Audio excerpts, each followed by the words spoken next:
अध्याय 2। राजाओं, किसानों और नगरों। यह अध्याय प्राचीन भारत के लगभग 600 ईसा पूर्व से 600 ईस्वी तक के राजनीतिक, सामाजिक, आर्थिक और शहरी जीवन का विस्तृत चित्र प्रस्तुत करता है।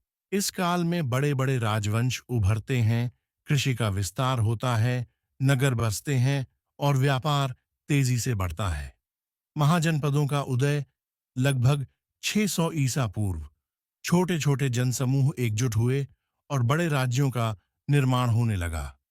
इन्हें महाजनपद कहा गया। मुख्य महाजनपद थे मगध, कौशल, वत्स, अवंती। चारों ओर किले बनाए गए। प्रशासनिक व्यवस्था मजबूत हुई। टैक्स वसूली का प्रचलन बढ़ा। सेनाओं का आकार बढ़ा। मगध का उदय मगध सबसे शक्तिशाली महाजनपद माना गया। उपजाऊ गंगा घाटी, लोहा आसानी से उपलब्ध, हाथी सेना, रणनीतिक स्थान। राजा बिंबिसार, अजातशत्रु और बाद में नंद मौर्य वंश के नेतृत्व में मगध पूरे उत्तर भारत पर हावी रहा। मौर्य साम्राज्य चंद्रगुप्त मौर्य ने विशाल साम्राज्य स्थापित किया। इसकी मुख्य जानकारी मेघस्थनीज की पुस्तक इंडिका से मिलती है। प्रशासन में राजा सर्वोच्च थे। मंत्रिपरिषद, सेनापति और महाप्रमाणिक अधिकारी, जासूसी तंत्र, प्रांतीय शासन थे। अशोक का उल्लेख धर्मलेखों में मिलता है। उन्होंने अहिंसा, नैतिक जीवन और प्रजा कल्याण पर जोर दिया। नगरों का विकास लगभग 600 ईसा पूर्व के बाद भारत में शहरीकरण बढ़ा। प्रमुख नगर थे पाटलिपुत्र, वाराणसी, उज्जैन, तक्षशिला, मथुरा। लोहे के औजारों से उत्पादन बढ़ा। व्यापार और मुद्रा का चलन विकसित। शिल्पकारों का महत्व बढ़ा। व्यापारिक संघ बने। कृषि और किसान जीवन कृषि भारत की रीढ़ रही। लोहे के हल और औजारों से उत्पादन बढ़ा। खेतों की सिंचाई, कृषि कर और भेंट देना पड़ता था।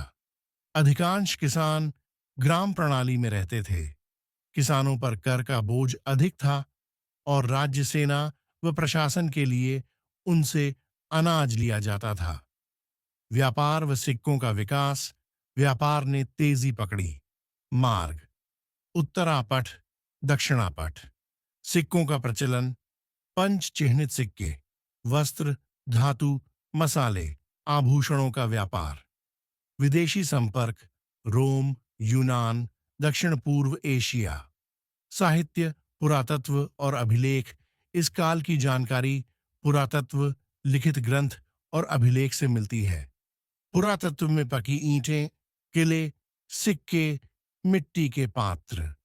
लिखित ग्रंथ, बौद्ध ग्रंथ, जैन ग्रंथ, संस्कृत साहित्य। अभिलेख, अशोक के शिलालेख, दानपत्र, राजा झाएं। समाज और वर्ग व्यवस्था। ब्राह्मण, क्षत्रिय, वैश्य और शूद्र वर्ण व्यवस्था। व्यापारी और शिल्पकारों का महत्व बढ़ा। महिलाएं धार्मिक और आर्थिक जीवन में भाग लेती थीं, पर सीमाएं भी थीं। दास और दासियों का उल्लेख मिलता है। अध्याय का मुख्य सार। यह अध्याय बताता है कि कैसे भारत में शुरुआती राज्य बने, कैसे कृषि और व्यापार मजबूत हुए, कैसे प्रशासनिक ढांचे विकसित हुए और नगरों का निर्माण हुआ। इससे पूरे भारतीय इतिहास में स्थायी बदलाव आए।